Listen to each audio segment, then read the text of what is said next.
আসসালামু আলাইকুম ওয়া রাহমাতুল্লাহ। আমার যুবক বন্ধুরা, তোমরা সবাই কেমন আছো? আমরা জানি জীবনের প্রথম ভোট তোমরা কালকে দিবা, পছন্দের প্রার্থীকে এবং প্রতীকে দিবা।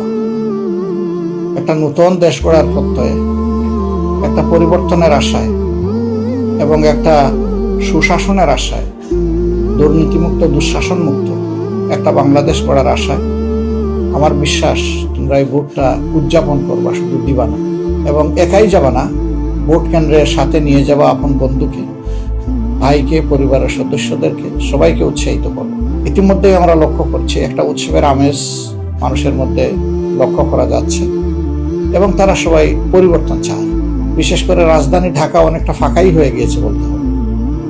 মানুষ ছুটে চলেছে গ্রামের, যেখানে তার বুট, যেখানে তার বাড়ি, যেখানে তার নাড়ি, যেখানে তার আপনজনেরা আছেন, সেই জায়গায়। সব মিলেই আমাদের প্রিয় বাংলাদেশ।